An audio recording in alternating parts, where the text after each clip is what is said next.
Je sais pas si je dois faire cet épisode. Pourquoi? T'as peur de détruire la poésie qui se dégageait du regard naïf et émerveillé de l'enfant que tu étais?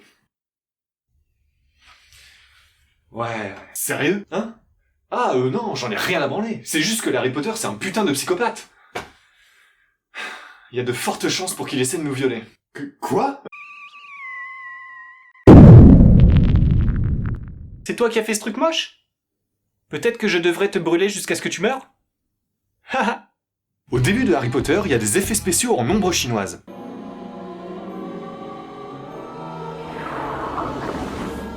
Ah, du coup, moi, ça me donne envie de faire pareil.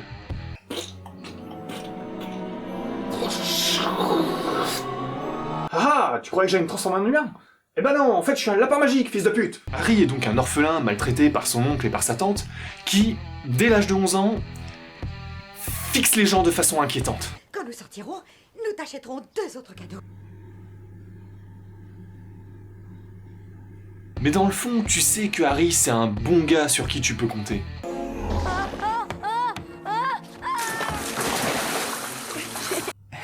Mon cousin va mourir. Mais un jour, Harry reçoit une lettre. Bon, en vrai, il en reçoit des milliers. Mais il est tellement en galère qu'il fallait au moins ça.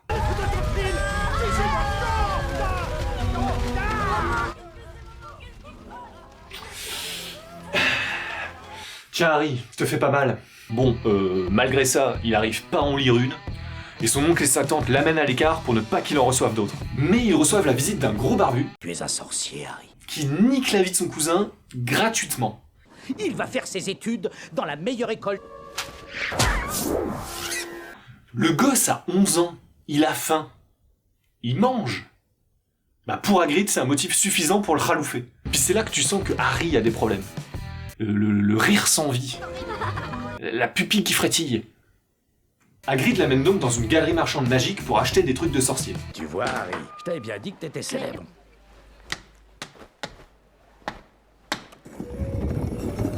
Putain, mais faut le savoir par cœur votre code à la con pour ouvrir le passage.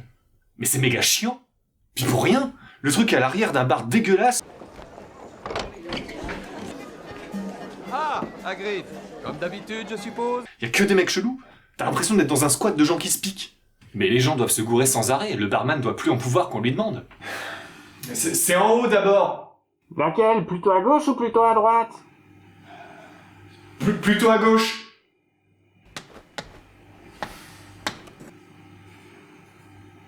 Ça marche pas.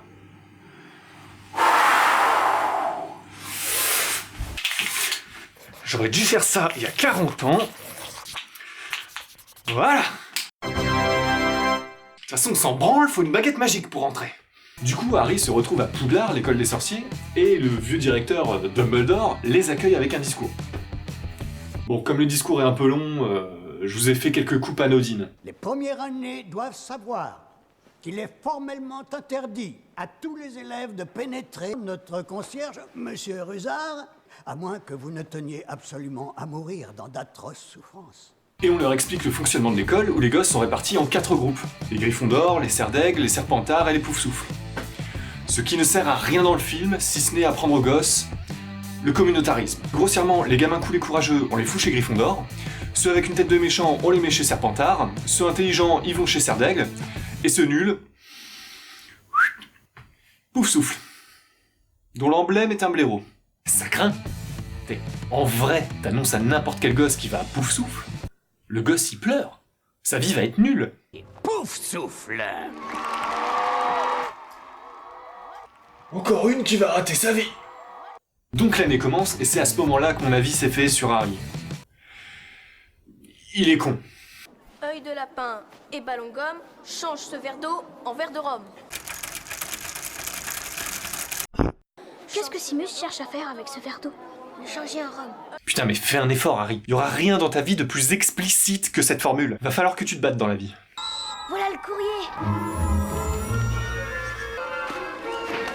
Bon alors ok, c'est des chouettes magiques, mais... je sais pas si c'est une bonne idée de les faire rentrer au milieu du repas. Arrive le premier cours de ballet volant. Et moi, y a un petit truc qui me choque quand même. À mon coup de sifflet, vous frappez fort le sol avec le pied pour vous lancer. 3, 2... l'échelon du bas. Faites-moi le plaisir de redescendre. Le gosse est le seul à faire ce qu'elle dit, et elle l'engueule. Clairement, la meuf, elle s'est dit, lui, il est un peu gros, il a les dents de travers, cette année, c'est lui. Tu vas voir qu'à la fin de l'année, il bégaye. C'est d'ailleurs à ce moment-là que Harry menace de mort un autre élève pour une bille.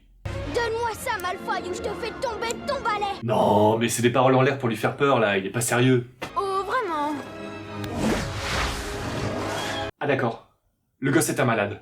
Si tu le veux, va le chercher. Il va pas tenter ça.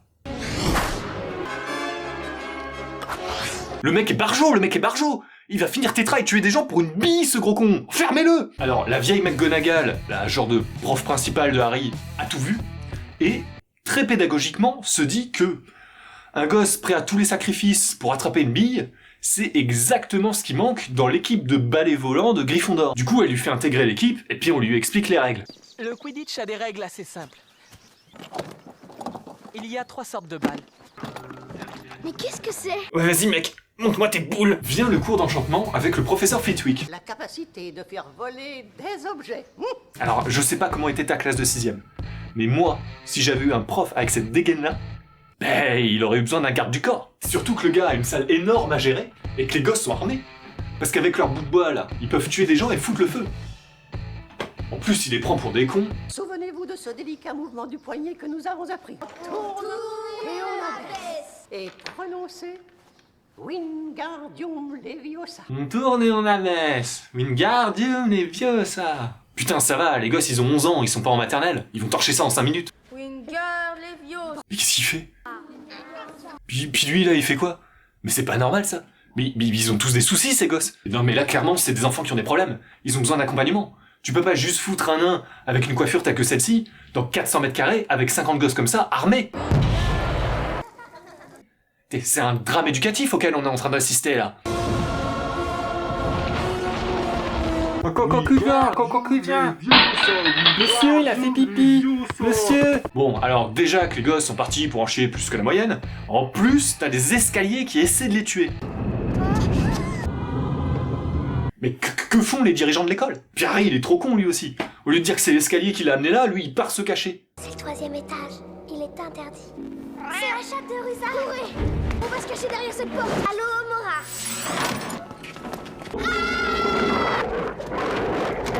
Ok. Du coup, il y a un chien géant caché derrière une porte sans aucune protection. Bah, c'était protégé quand même. Ils ont carrément dû utiliser un sortilège pour ouvrir. Bon, en même temps, on est dans une école pour sorciers. Puis les gosses y arrivent alors qu'ils sont en première année et que ça fait 2 mois qu'ils sont là. Mais ouais, putain, c'est grave de la merde. Un troll dans les cachots. Silence. Ok, ça a pas l'air cool ça, on va vite déclencher l'alarme pour prévenir tout le monde. Les préfets vont ramener leurs condisciples dans leurs dortoirs respectifs. Les professeurs vont m'accompagner jusqu'au cachot. De quoi? Y a pas d'alarme, on va rien faire. On va juste croiser les doigts et espérer que tout le monde soit dans la salle à ce moment-là. On n'a pas le droit de faire popo. Hermione, elle est pas au courant. Elle entre dans les toilettes des filles. Bah voilà. Non, mais là c'est complètement abusé. Faut tout arrêter tout de suite et créer un syndicat.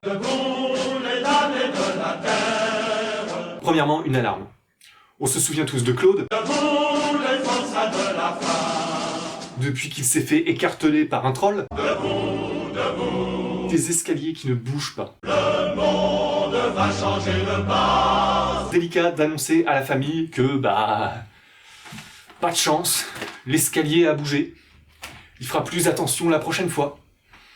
Enfin, non, du coup. Et excellente remarque à gauche. Nous ne sommes rien, soyons tous. On arrête de foutre des monstres derrière des portes. C'est la lutte finale contre nous et demain. Aujourd'hui, il y en a encore 4 qui manquent à l'appel. Perso, j'ai parié avec Hagrid qu'on allait retrouver leurs os dans les défécations du chien.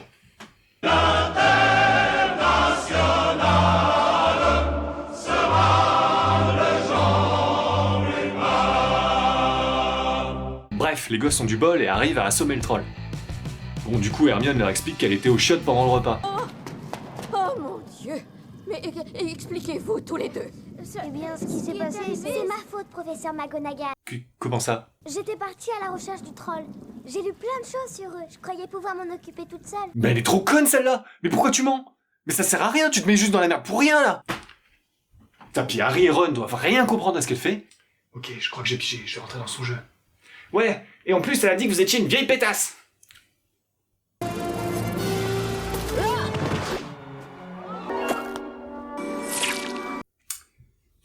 Il manque un truc. Je l'ai! Voilà, là on y est. Au cours de l'année, Harry apprend que le chien géant cache la pierre philosophale, un truc qui rend immortel et qui peut transformer les métaux en or. Et il pense qu'un prof veut la voler. On pense que Rogue veut la voler. Rogue? Bon sang, vous n'allez pas encore me parler de lui. Hagrid, on sait qu'il veut la pierre, mais on sait pas pourquoi. Question très pertinente, Harry. Une pierre qui rend riche et immortel. Mais qu'est-ce que Rogue pourrait bien en foutre? À force d'aller poser des questions de merde à Hagrid, Harry et ses potes se font choper à se balader la nuit. Et ça c'est pas bien parce que c'est interdit. Vous allez faire votre punition avec Hagrid cette nuit.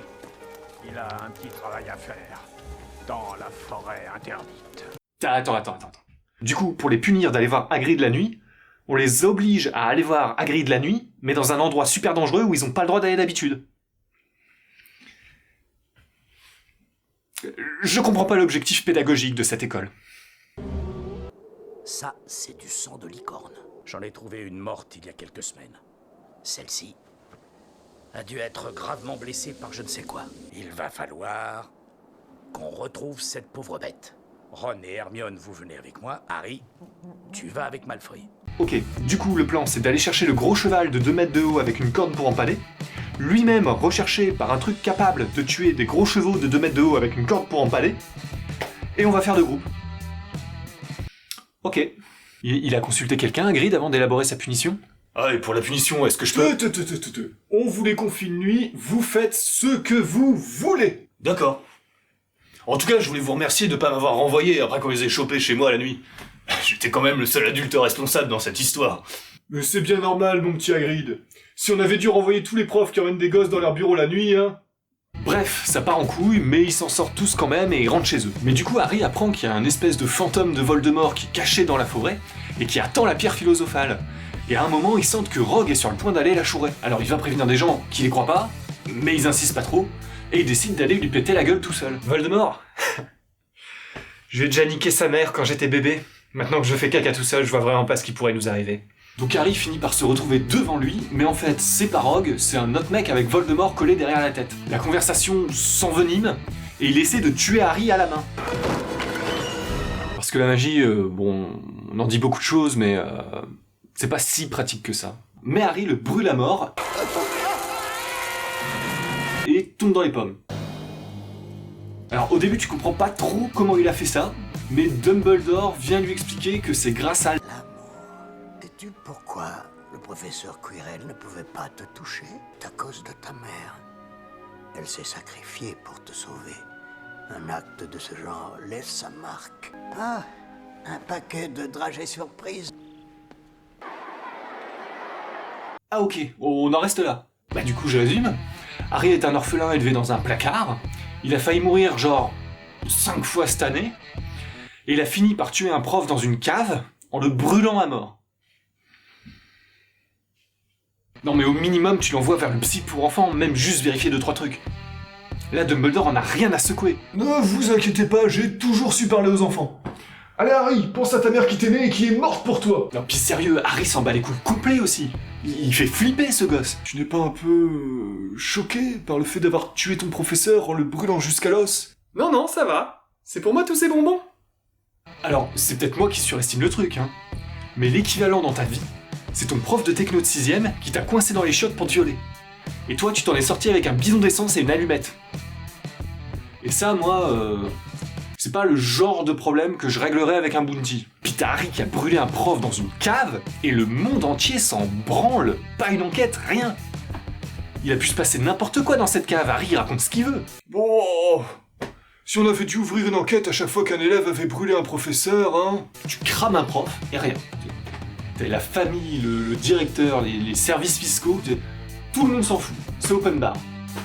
Même on te file des bons becs. Bah alors, Harry, pourquoi t'as égorgé la prof de botanique? Elle aussi, elle avait Voldemort derrière la tête. Ah mais c'est très bien ça, Harry! Allez, viens par là que je te fasse un chocolat chaud! Puis alors, à la fin, tu te souviens des gosses qu'on répartit dans 4 maisons? Bon bah, tout au long de l'année, les gosses gagnent ou perdent des points en fonction de leur comportement. Et puis à la fin de l'année, la maison qui a le plus de points gagne la coupe. Bon, là, normalement, c'est Serpentard qui gagne. En première place, avec 472 points, Serpentard. Mais bon, Dumbledore, c'est son école, c'est lui qui fait les règles, clairement, il fait ce qu'il veut. J'ai donc quelques points de dernière minute à distribuer. Hermione Granger, 50 points. Ronald Weasley, 50 points. Harry Potter, 60 points. 10 points. Neville Londubat. La maison Gryffondor gagne la coupe. Bon alors, normalement c'est les Serpentards qui gagnent, mais comme les Gryffondors c'est mes chouchous, je leur mets 170 points et ils gagnent la coupe. Bitch. Très belle compétition en tout cas, merci à tous d'avoir participé.